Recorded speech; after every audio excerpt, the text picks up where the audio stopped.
Hi, welcome back to Physics Teacher.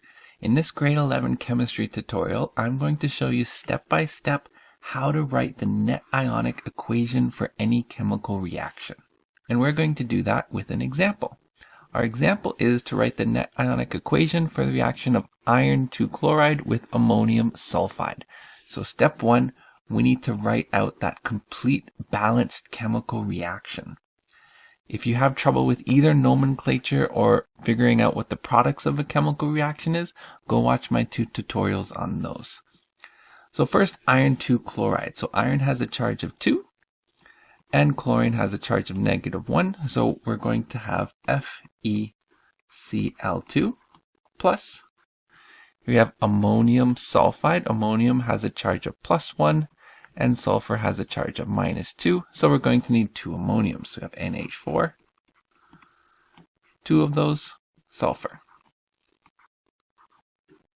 All right, so this is going to be a double displacement reaction. So sulfur and chlorine are going to switch places, so to speak. So we're going to have iron sulfide, and that's a 1-to-1 ratio for our charges. So we have FeS plus, we are also going to have ammonium chloride. And again, a +1 and -1 charge, 1-to-1 ratio, so we just have NH4Cl.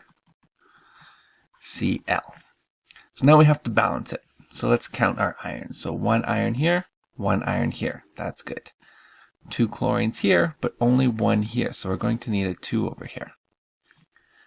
Here we have 2 ammoniums, and now here we have 2 ammoniums, 1 sulfur, 1 sulfur. So now we have our balanced equation. But we also need to look at the states. Now in a double displacement reaction, our reactants are always in aqueous form. And then for our products, we need to check our solubility table to see if they are highly soluble or low soluble. Now, if you're not sure how to check a solubility table, again, you can go check my reactions video, or I created a short video as well for using the solubility table. But in this case, we're going to have iron sulfide to have a very low solubility, and so it'll form a precipitate. So it'll become a solid, whereas ammonium chloride has a high solubility, so it's going to stay in an aqueous solution. All right, step 1 is complete. Step 2, what we're going to do is we're going to write the total ionic equation. So everything that is in an aqueous solution and therefore splits into their ions, we are going to write those ions. So for example, here we have iron and chlorine. Now they are going to split because they're in an aqueous solution. Iron has a charge of +2. And then we have 2 chlorines. So 2 chlorines, each one has a charge of -1. Now we're going to do the same for ammonium sulfide. So we have 2 ammonium ions. So we have 2 NH4, each one having a charge of +1. And we have 1 sulfur, so +S, with a charge of -2.